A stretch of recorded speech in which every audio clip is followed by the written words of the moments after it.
যুবক সারা রাত্র নামাজ পড়ে, সারা দিন রোজা রাখে, সবাই বুঝেইছে এরকম করিস না, পাগল হয়ে যাবি।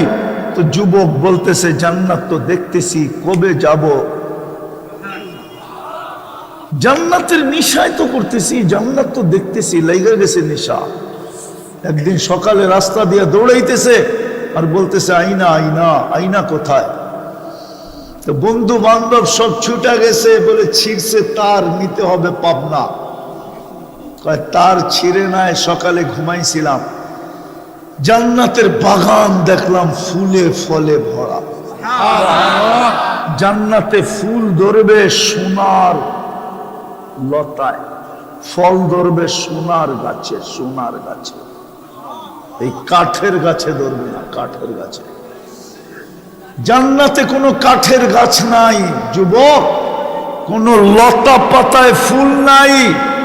জান্নাতে 8 প্রকার গাছে ফল ধরবে, সোনা, রূপা, জবরজুদ, জমরুদ, ইয়াকুত, মারজান, আর হলো মুক্তার হীরা।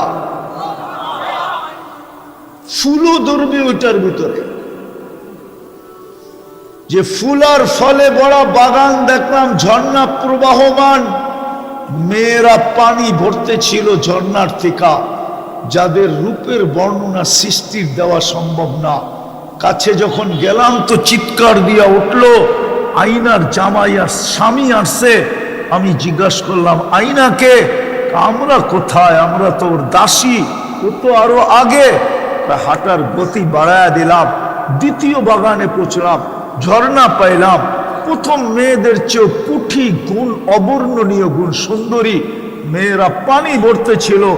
আমি যখন কাছে গেলাম বলল আইনার স্বামী আসছে। জিজ্ঞাসা করলাম কে? বলল আমরা কোথায়, ওটা তো আরো আগে। তখন আর মন মানল না, দৌড়াইতে শুরু করলাম। তৃতীয় বাগানে ঢুকলাম, যা দেখি মুক্তা খচিত এক ঘর, দরজায় একজন দাঁড়ানো আছে, এক মেয়ে, যে 2 দলের চেয়ে কোটি গুণ বেশি রূপসী।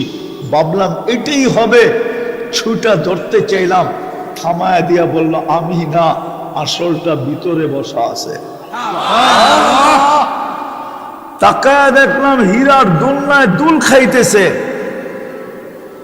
আর রূপ 3 গ্রুপের চেয়ে কোটি কোটি কোটি কোটি গুণ বেশি। মনকে ধরে রাখতে পারলাম না, চাম্প দিতে চাইলাম গলা ধরার জন্য। থামায়া বলল এখন না, আজকে ইফতার আমার কাছে হবে। ওরা যদি জান্নাত চিনতো ওরা এরকমই হতো।